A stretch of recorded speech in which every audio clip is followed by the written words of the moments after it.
the Cunha Tunnel.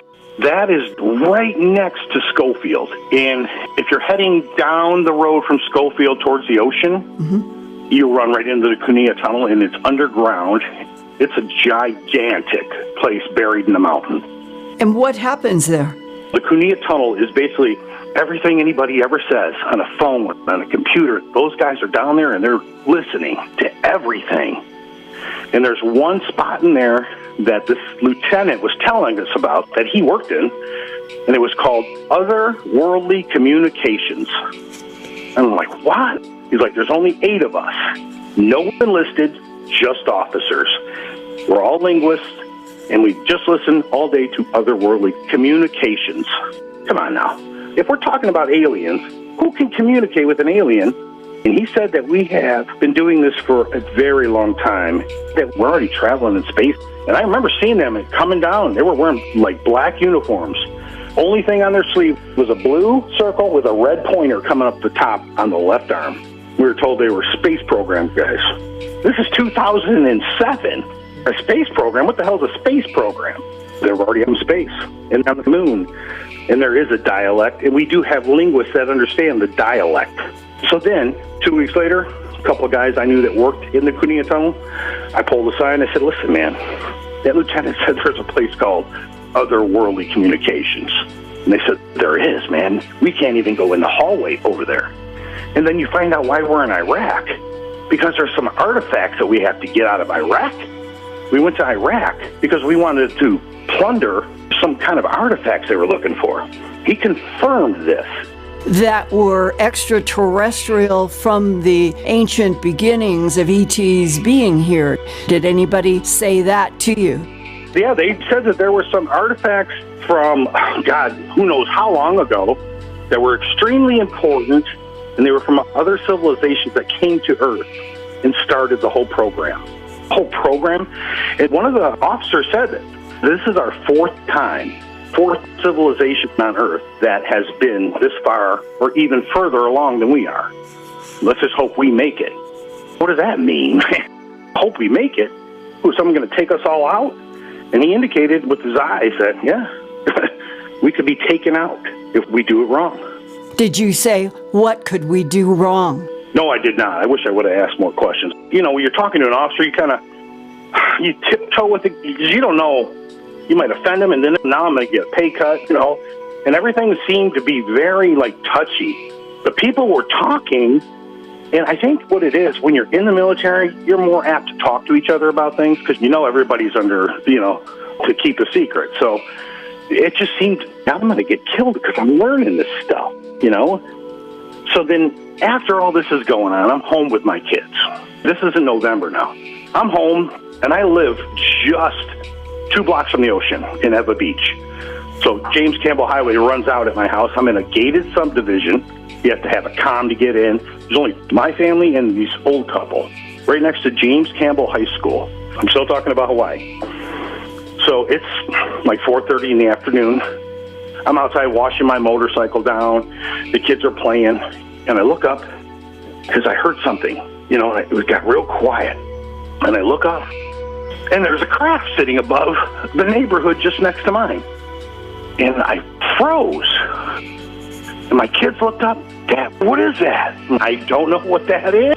I sent you the pictures. It was that bent V shape. I never studied craft like this. I don't remember seeing anything like this in any briefings or anything. And I grabbed my phone. And I took some pictures. And the pictures I sent you, that's the best I could get them. Every time I would take them, they were screwing up. I check them. I take it. And it was like distorted picture. Why are my pictures going so crazy? So I managed to get 3 good shots, but my phone was almost inoperable the whole time this thing was around. So for about 45 minutes, this craft just sat there. Not a sound. It didn't move at all. Then you could hear 2 jets coming. And as the 2 jets were coming behind me on my left, this is where the jets were coming from, Pearl Harbor area. From Hickam to my right and my back, 2 Blackhawks were coming. So I'm like, oh boy, what's going on here? And this thing started to move. And it was so quiet, and it was like, it just subtly drifted towards Diamond Head. And as the jets got closer and the helicopters got closer, this thing was like, gone. And you could see it. but you could tell it's miles away instantly. And it went straight down into the water. I'm like, what the hell did I just see happen here? And what did the two Blackhawks do? They all went out where it went, and they circled. So now they got this search party going, and it happened through the night. You know, I sat outside in the dark in my porch smoking cigarettes and watching these guys circle the same area. So whatever went in the water, they were desperately trying to find it. Definitely not ours. I got pictures of this thing. Holy cow. Were you able then to ask, as a Army analyst in Intel? I took my pictures back to the base. My phone, I had made copies of them just in case. So I took pictures back, and I'm like, you know what I saw last night? Yeah, we don't talk about that. What do you mean we don't talk about that? Like, listen, Abbott, you're new here. Believe me, it's not the first time. And then I got a call to the office of Colonel Grove. He's the CO. And I go in the office, I stand at attention. Specialist, did you bring your cell phone with you? No, sir, I did not. It's sitting outside of S3. I told one of the lieutenants to go get my phone. I brought my phone in. He took my phone. He took my card out of my phone. He said, if you ever take a picture of anything like that again and you do not report to me, I'll take care of you. You're dismissed. My phone was given to me with no card. Thank God I backed up the pictures on my home computer. Yeah, I went from being lighthearted to very serious and pissed off that I took pictures, as if I was to know better not to even talk about that stuff. Edward Abbott was confused about why Commanding Officer Colonel Grove would be so angry about the 3 cell phone images that Eddie didn't think were very good, and that they were of whatever it was the 2 Nighthawk helicopters chased. Eddie already had been told confidentially a lot about aliens and UFOs at his previous intelligence training assignment in Fort Huachuca, Arizona. And that's why he always looked for UFOs to photograph. Honest to God, at Fort Huachuca, they have labs under there, and if you go near the mesas and you mess around with the mesas, look out, they will get you. Who will get you? The aliens that are under the mesa. They are there, and they have been there long before us, I was told. Long before us. And that they've already dug themselves in. We've never noticed them because they did all this so long ago. They're already embedded. So now you start wondering, are the people that are saying stuff about Archuleta Mesa telling the truth? Because what I heard is that's the truth, that we work with them under some kind of a treaty. Supposedly one of our presidents made a treaty. It's supposed to be Eisenhower.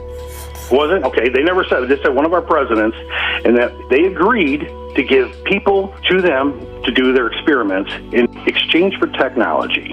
And for us not to go back to the moon or something, because there's helium something on the moon. I remember that too.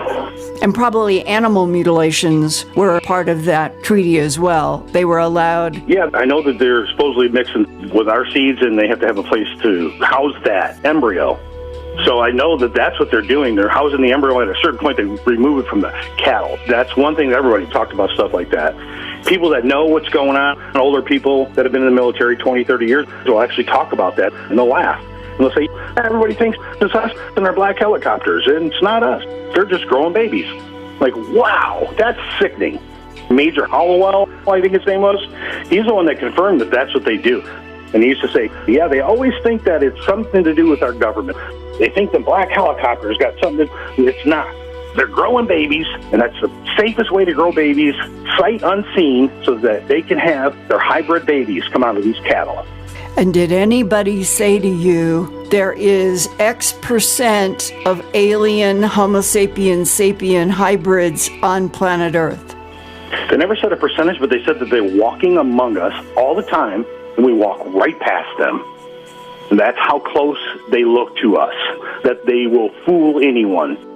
And what do you understand is the biggest picture in relationship to why extraterrestrials based on Earth before Homo sapiens sapien ever stood up, i.e. Homo erectus in Africa 2 million years ago, is the first standing up primate that we recognize. If the extraterrestrials have been based on our planet and the moon and Mars and other planets in our solar system and beyond for, let's say, 270 million years, way before Homo sapiens sapien ever came into existence.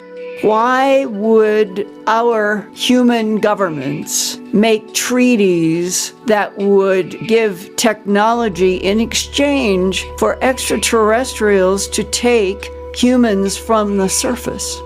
I was told this is our 4th time. We're no threat to them at all. The only thing that we're threatening is ruining the planet. But we're not a threat. And they don't want to eliminate us, but this is the 4th time. Supposedly, they had this experimentalist society of a crossbreed, and we're number 4. Supposedly, technology before us was way further advanced than what we are now, but it's eliminated. We can't even find it because it's eliminated. Why? Why is it eliminated? They eliminated it. Supposedly, they eliminated society before this one. But why? Because we're a warring people, and we cannot be controlled unless we fight each other, and everything that we do is destructive. So every society before us was destructive, and we're just going down the same path. We're destructive. It's just in our makeup. And I think they're trying to create something better. I think the whole goal is, from what I hear from just listening to these people talk, is they want a better society. They want a better human hybrid.